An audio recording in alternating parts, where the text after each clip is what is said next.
이번 아시안컵은 우리의 축구협회가 얼마나 축구협회로서의 기능을 못하고 있는지 분명하게 확인시켜준 대회가 아닌가 싶은데, 일단 축구협회라고 함은 선수, 코치, 감독이 대회나 경기를 잘 준비할 수 있도록 좋은 환경을 만들어주는데 의미가 있죠. 그러니까 뭐 예를 들면 훈련 시설을 잘 갖춰 놓는다거나, 아니면 각 구단과의 소통을 잘 해서 선수가 소집이 잘 될 수 있게 만들거나, 여러 가지 요소들을 잘 뛸 수 있게, 경기를 잘 치를 수 있게 만들어주는 게 축구협회예요. 그런데 우리가 지난 영상에도 소개를 드렸지만 아시안컵을 준비하기 전에 이런 사태가 있습니다. 우리가 파주 축구센터를 떠나서 천안에 축구센터를 짓고 있죠. 그러다 보니까 이번 아시안컵을 준비할 때 훈련 시설이 없었어요. 이 기사를 보면 국내 소집 훈련을 하는 동안 호텔의 피트니스 센터에서 실내 운동으로 훈련을 하고 있습니다. 이게 꽤나 기간이 길었었거든요. 우리가 정확하게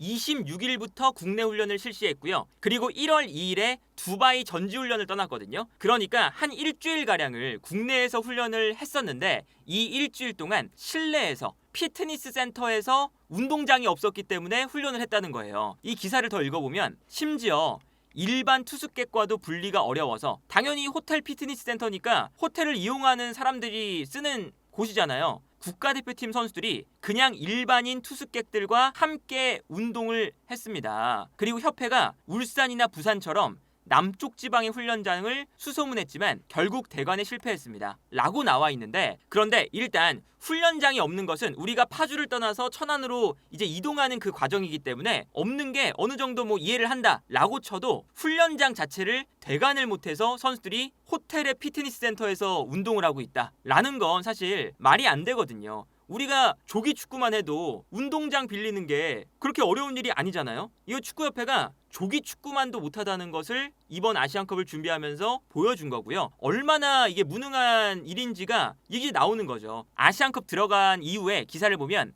26일에 소집을 해서 국내에서 체력 훈련을 했다. 그래서 이 체력 훈련을 하면서 이 체력적인 부분이 매우 중요했다. 우리가 사우디 호주전 연장전을 치르면서 집중력을 잃지 않은 게 바로 그런 것 때문이다. 막 자화자찬을 했었는데, 사실 그게 우리가 전술훈련을 할 수 없는 환경이기 때문에 체력 훈련만 한 거죠. 그러니까 이게 얼마나 우리가 대회를 준비하면서 잘못된 환경에서 준비를 했는지를 알 수가 있는 거고, 이번 대회뿐만 아닙니다. 아시안컵 말고 지난 월드컵에서도 그 벤투 감독이 이끄는 월드컵 대표팀이 이제 뭔가 잘 맞아떨어져서 성적을 냈지만 그 준비하는 과정이 분명히 매끄럽지 못했어요. 축구협회가 환경을 잘 못 만들어줬죠. 그래서 그때 우리가 월드컵을 시작하기 전에 마지막 평가전으로 9월 A매치가 있었고요. 그리고 출정식을 겸한 11월 달에 한 경기가 있었습니다. 근데 이 세 경기에서 코스타리카, 카메룬, 아이슬란드를 만났거든요. 근데 이 아이슬란드는 그래도 A매치를 치를 만한 팀이 없었어요. 시즌 중이기 때문에. 그래서 아이슬란드를 만난 건 어쩔 수 없다 라고 쳐도, 카메룬과 코스타리카를 만난 건 일단 카메룬은 아무래도 가나전을 생각하면서 평가전을 한 거잖아요. 국내에 들어왔을 때 1군 멤버를 들고 오지 않았습니다. 그래서 우리가 여기에 슈퍼모팅이라던가 앙귀사라던가 핵심 선수들이 체력 관리를 한다고 한국으로 오지 않았죠. 한국에 왔다 가면 체력적으로 문제가 생겨서 월드컵에도 영향이 있다 이러면서. 그리고 여기에 더해서 코스타리카도 A매치 상대를 못 구해서 코스타리카랑 만났어요. 왜 그러냐면 우리가 월드컵에서 만나는 팀은 우루과이, 포르투갈, 가나입니다. 카메룬은 그래서 만난 거죠. 아프리카 팀이니까. 근데 우루과이와 포르투갈이면 유럽 팀이든 남미 팀이든 비슷한 결의 팀은 만났어야 되는데, 코스타리카는 정말 그냥 엉뚱한 팀이죠. 그래서 보통 이 월드컵 전에 A매치는 월드컵 조별리그에 만나는 팀들과 같은 대륙에 있는, 혹은 스타일이 비슷한 팀들과 경기를 할 때가 많아요. 그런데 코스타리카는 아예 그 관련이 없었고요. 그리고 저때 기억나는 게, 월드컵 조추첨이 끝나고 다른 팀들은 이미 A매치 상대를 비슷한 팀들끼리 이미 섭외를 해놓은 상태였습니다. 그런데 우리만 섭외를 못해서 마지막에 코스타리카도 아무도 A매치 상대로 잡지 않고 우리도 아무도 A매치 상대로 잡지 않아서 어쩔 수 없이 코스타리카를 선택한 거였어요. 그런 걸 생각하면 우리가 얼마나 월드컵도 준비를 잘 못했는지를 알 수가 있는 거거든요. 벤투 감독 및 선수단은 열심히 준비했지만 그 좋은 환경을 축구협회가 제공을 못한 거죠. 이번 아시안컵도 너무 똑같잖아요. 다만 달라진 것은 월드컵은 벤투 감독 및 선수단이 열심히 해서 성적을 냈고 이번 아시안컵은 선수단이 열심히 했지만 성적을 못 냈다. 이 차이가 있는 것뿐이죠. 축구협회가 존재하는 이유, 선수들에게 운동을 할 수 있는 좋은 환경, 대회를 준비할 수 있는 좋은 환경을 지금 못 만들어주고 있어요. 최근에 이런 흐름들을 보면 축구협회와 정몽규 축구협회장이 무능함의 극치다 라고 볼 수 있을 정도로 축구에 대한 이해도나 그리고 일을 처리하는 과정을 너무나도 못합니다. 그러니까 예를 들면 어제 그 클린스만 감독이 입국을 했잖아요. 그냥 거의 혼자서 들어와서 혼자 스포트라이트를 받고 인터뷰를 했죠. 그런데 벤투 감독이 월드컵 끝나고 들어올 때는 정몽규 회장이 선수단 환영식, 입국식 여기에 가운데에 서 있습니다.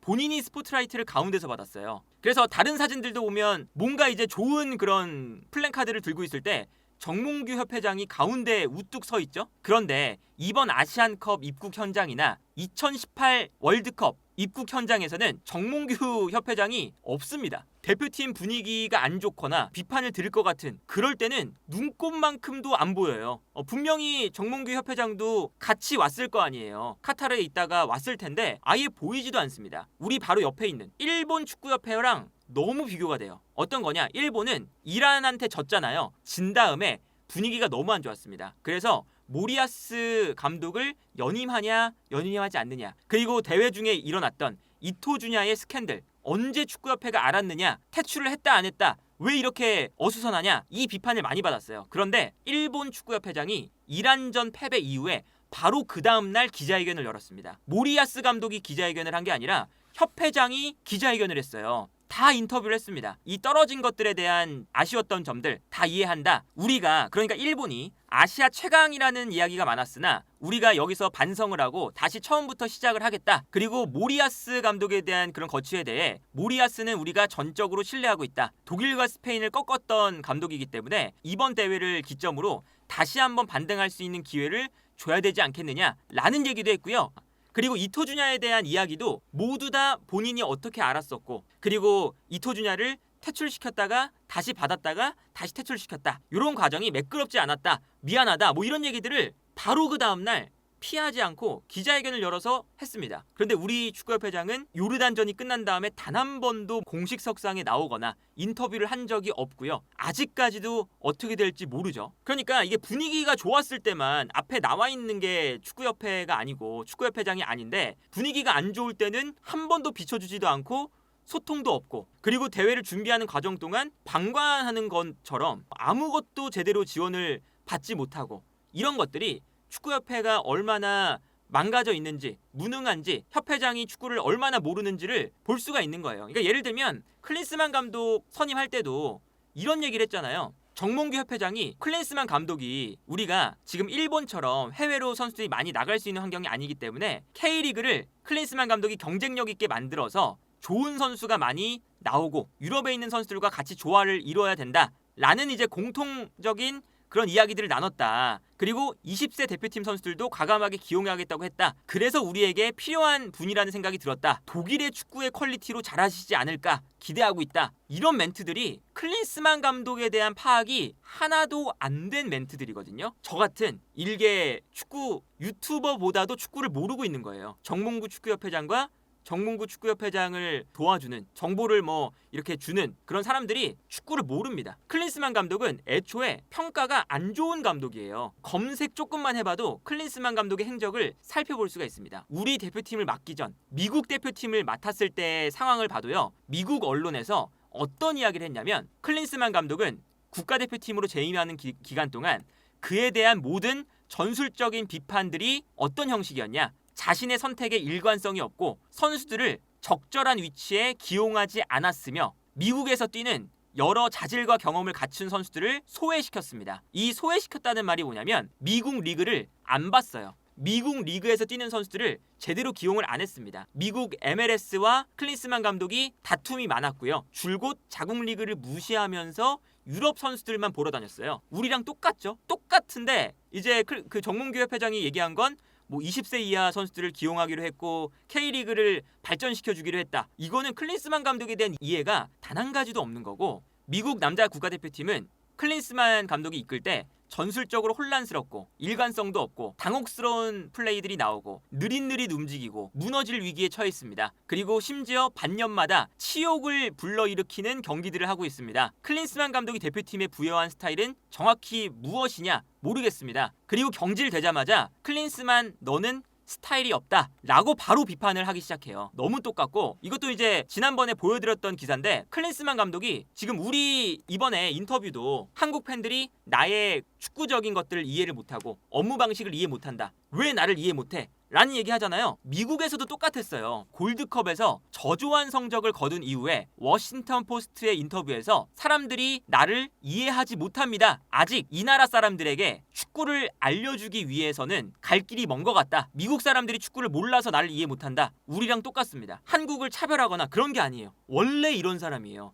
그런데 이번에 축구협회에서 감독을 선임할 때 클린스만 감독에 대한 평가가 아무것도 제대로 이루어지지 않고 선임이 됐다는 걸 조금만 검색해도 알 수 있는 걸 몰라요. 축구협회장이. 모르겠으면 사실은 전문가 집단에게 자문을 구하던가 그러면 될 텐데 그런 것도 없었던 것 같죠. 우리가 이제 선임하기로 한 이 클린스만 감독이 정문구 협회장의 개인적인 선호도에 의해서 정해졌다. 뭐 이런 이야기들까지 막 나오고 있으니까 우리 선수들이 아시안컵을 준비하면서 훈련장도 없이 준비를 했고 그러니까 조직력은 당연히 떨어지고 다른 팀들은 이미 아시안컵 시작하기 전부터 오랫동안 발을 맞춰봤을 거 아니에요. 준비하는 기간 한 2주 동안. 근데 그런 것도 없이 아시안컵을 치렀으니까 당연히 망했고 월드컵 때도 이런 문제들이 분명히 있었고 그리고 여기에 대해서 뭐 클린스만 감독의 선임 과정 뭐 이번에 인터뷰할 때 정몽규 협회장이 비추지 않은 거 선수들이 좋은 결과물을 가져오기가 너무나도 힘든 환경이다. 그리고 심지어 클린스만 감독이 바로 다음 주에 미국으로 건너가서 휴식을 취하다가 유럽으로 다시 선수들을 보러 가겠다. 이런 멘트를 했죠. 대한축구협회가 설 연휴 이후에 전력강화위원회를 열겠다. 그래서 클린스만 감독과 대표팀의 운영 전반을 논의할 계획이다 였어요. 근데 설 이후에 하면 클린스만 감독이 다음 주에 없을 수도 있습니다. 그러니까 이것도 얼마나 축구협회가 클린스만 감독의 행보들을 통제를 못하고 있는지도 여기서 알 수 있는 거죠. 언제 미국에 가는지 아시안컵 이후에 전력강화위원회를 여는데 거기에 클린스만 감독이 오는지 안 오는지도 몰라요. 이 정도로 우리 축구협회는 매우 무능하다. 그래서 뭐 클린스만 감독의 경질은 사실은 1순위라고 볼 수 없습니다. 이런 축구협회가 클린스만 감독을 경질한들 비슷한 무능한 감독을 선임할 가능성이 크고 아무런 기준 없이 어떤 축구가 트렌드에 맞는지 어떤 축구가 요즘에는 잘 먹히는지 이 감독이 어떤 경력을 갖고 있는지 이런 조사도 없이 그냥 좋아 보이니까 잘하겠거니 데려올 가능성이 커요. 클린스만 감독 이전에 축구협회와 정몽구 축구협회장이 축구 팬들에게 어떠한 이야기라도 지금 해줘야 어느 정도 이해가 되고 이걸 못하겠으면 당연히 축구협회장을 내려놓는 것이 맞지 않겠느냐라는 생각이 드네요.